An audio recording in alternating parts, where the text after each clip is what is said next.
بسم الله الرحمن الرحيم وكذلك عثرنا عليهم ليعلموا أن وعد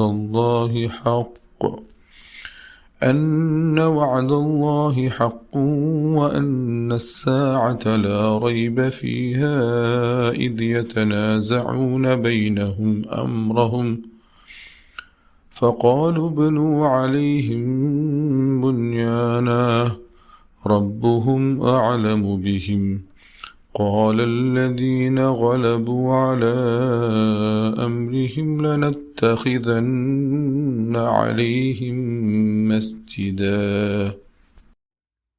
പരമകാരുണികനും കരുണാവാരിധിയുമായ അള്ളാഹുവിൻ്റെ നാമത്തിൽ. അങ്ങനെ അവരെ കണ്ടെത്താൻ നാം അവസരമൊരുക്കി.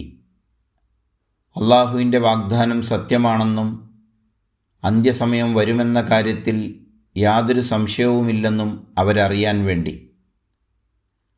അവരന്യോന്യം ഗുഹാവാസികളുടെ കാര്യത്തിൽ തർക്കിച്ച സന്ദർഭം ഓർക്കുക. ചിലർ പറഞ്ഞു, നിങ്ങൾ അവർക്ക് മീതെ ഒരു കെട്ടിടമുണ്ടാക്കുക. അവരെപ്പറ്റി നന്നായി അറിയുന്നവൻ അവരുടെ നാഥനാണ്. എന്നാൽ അവരുടെ കാര്യത്തിൽ സ്വാധീനമുള്ളവർ പറഞ്ഞു, നാം അവർക്ക് മീതെ ഒരാരാധനാലയം ഉണ്ടാക്കുക തന്നെ ചെയ്യും. സൂറത്തുൽ കഹ്ഫ് ആയത്ത് നമ്പർ 21.